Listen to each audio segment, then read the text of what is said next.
Now, ladies, today we're out to kill our cravings and also give you some of your energy back. Nutritionist and author Tanya Zuckerbrot hears about these cravings all day, every day from her clients. Welcome, Tanya. Thanks so much for being with us today. Thank you. Now, I know this sounds a little harsh, but I mean, it controls my life, these cravings. They're really super intense. Yeah, you're not alone. I mean, that's one of the things I hear most from my clients. Yeah. How do I control my cravings? Because it seems like, people can be sensible with their breakfast, but then as the day progresses, it's like when the cravings start to come on. But, we're talking about our worst moments, and cravings for me are really insane. Now, this was me at my lowest, Tanya and Sissy. I needed sweets. I mean, I needed them badly, and I was searching all over the house. I couldn't find anything because I keep everything out of the house.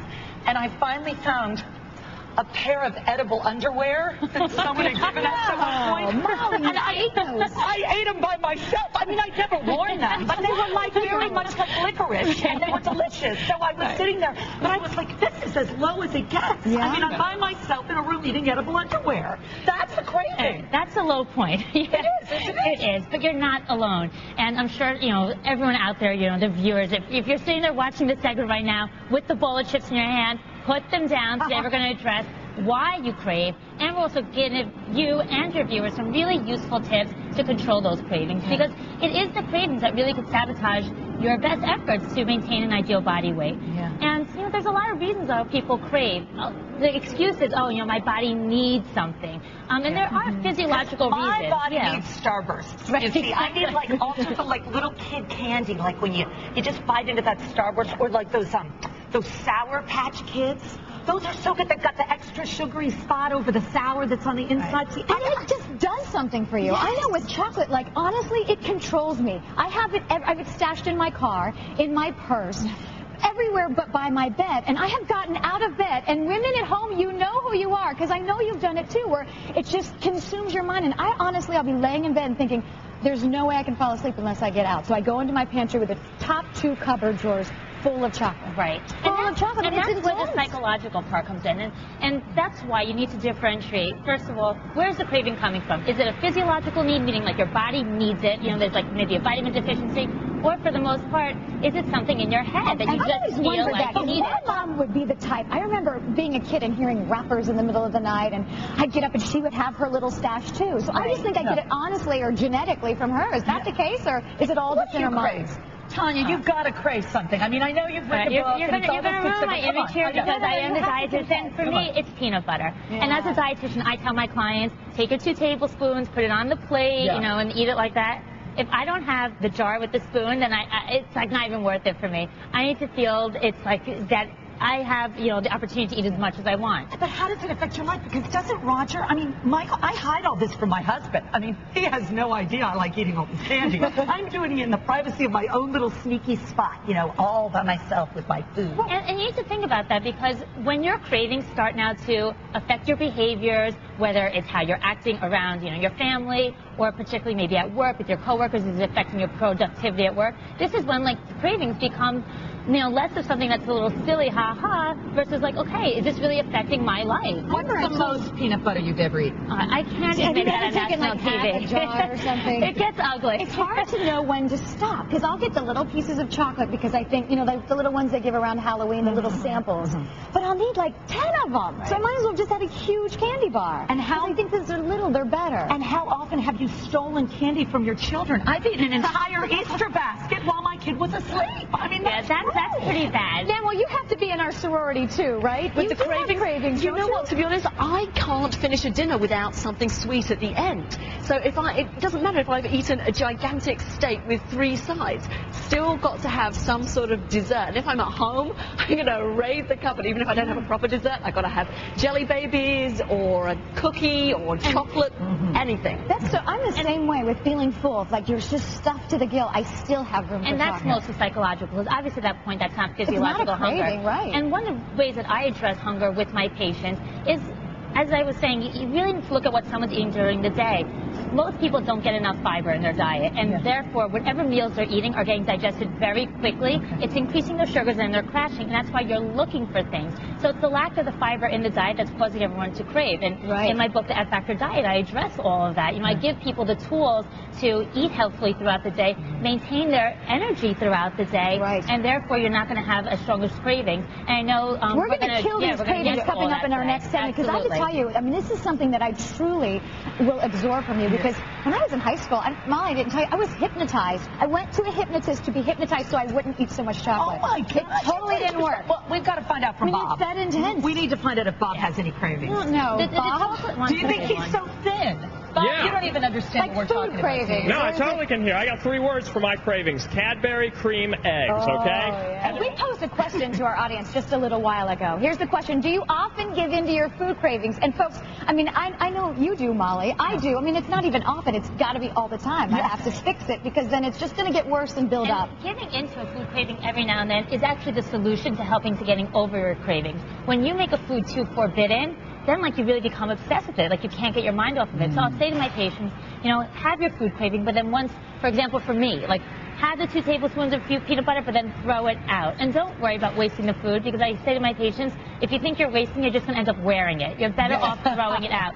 So indulge your craving and then get it over with, because if you don't, you're just going to end up thinking about it too much and then probably eating more than you should have. Now, guys, with this question, we really know it's going to be yes, but we just want to see how astounding the number is, because I think all of us really have to give into it, because it does kind of control you and lead you down your way. Again, you at home, we want to hear from you. So back away from the brownie, back away from the brownie sandwich. Brownie sandwich. That man was and my text grandmother. us. Get in the chat rooms. We want to hear from you. Before the break, we were talking with nutritionist and author of the F Factor Diet, Tanya Zuckerbrot. Now we are going to show you how you can make over your meals to cope with all these cravings. Tanya, you got to help us. Okay, we have the solutions today, because cravings are natural. We all have them, as you can attest by, you know, your audience. I know. That number is astounding. So since we can't just say, okay, forget the cravings, let's learn how to deal with them. And let's begin with breakfast, because the way that you start your day is going to affect how you're going to eat for the rest of the day. So let's start the day on the right foot. This is so typical. Bagels, croissants, donuts. These are all refined carbohydrates. When you eat these foods, you feel energy right away, which sounds like a good thing. You know, it's going to start off your day really strong. The problem is, soon after eating them, you crash. And what's going to result is that you're going to end up needing to eat something before lunch. You're going to end up eating too much at lunch. What's the solution? Begin your day with a high-fiber cereal. This is key to keeping your blood sugar levels even. The fuller you feel after a meal, the less likely you are to overeat soon after. So here we have a cereal that's got 14 grams of fiber. We threw some blueberries on there that has even more fiber. For 120 calories, you're going to feel full until lunch. These donuts, bagels, croissants can have 300-400 calories, and you're going to be hungry soon after. That's the beauty about eating fiber-rich foods, is that not only do they keep you feeling fuller longer, but they do so on fewer calories, making weight loss effortless. So you're not just going to feel fuller and help to, you know, avoid your cravings. You're going to be losing weight too. I mean, it's a beautiful thing. Great takeaway. Hey, we want to let you know, especially for all you ladies who are watching, we know that you can multitask, because that's just what we do. But while you're listening, make sure you look around the bottom of your screen too on the crawl, because there's other great tips and great helpful information while we're doing this segment too, to kind of help out. Terrific. Namwa, do you have a question? I do. I have a question from Nilsa in Ithaca. Is it true that men crave salty things while women crave sweet things? That is true. It is actually very common for women to choose the sweets, the carbohydrates, the cakes, the cookies, while men tend to crave more the salty foods, which is like the nuts and the chips. And if you think about, you know, it's not to say that women, we don't crave salt, or that men don't crave sweet, but for the most part, that is correct. Women tend to crave more carbohydrates. How much of it is hormonal too? I know every 28 days or so, I'm more intense on this. And then I kind of just go, well, it's because. But how much of it's hormonal and how much of it's not? Yeah. A large part of it is hormonal. I mean, I think as women, we know when that time of the month comes around, it does seem that our bodies get taken over by someone else, because you know, you might not crave these foods, you know, the rest of the time, and all of a sudden, you know, you can't get your mind off the chocolate. So hormones do play a role, and that's why if we can get people to eat healthier, it's going to help to control the craving. So we start with a good breakfast, then obviously obviously we've got a snack or lunch. Okay, well, let's talk about lunch, because lunch is really going to offset the snacks, which is like really where things seem to go downhill. What you eat for lunch is going to make a huge difference in what happens the rest of the day. This is such a typical lunch, a sandwich on white bread with potato chips. The problem with this is that there's no fiber. It's going to get digested very quickly, leaving you hungry and ravenous by 3 o'clock, which is why everyone tends to race towards the vending machine to get through the day. Absolutely. A better alternative and a simple solution is swap out the white bread for whole wheat bread. Now you're going to add almost 10 grams of fiber. Instead of these greasy potato chips, switch them to some soy chips. You're still going to get the crunch and the salt and the flavor, but you're going to save a lot of calories and fat, which then is going to bring us to our snack. And as I said, if you eat something that's a combination of fiber and protein, you're going to be able to better control your afternoon hunger. Now here we have typical snacks: chocolate, jelly beans, pretzels. I'm actually eating while you're It's the salty, it's the sugar, and it's because your sugars have crashed from your lunchtime. You didn't have fiber and protein. Your body's telling that this would help it out. And now, like, remember we were talking about psychological versus physiological? This really becomes physiological. Your sugars are down and your body's like, I need energy. What's going to give you energy? Things that your body digests quickly. So it's these foods. It's going to give you instant energy. But the problem is, now you're going to have energy, but then you're going to crash before dinner. So what's a smart snack?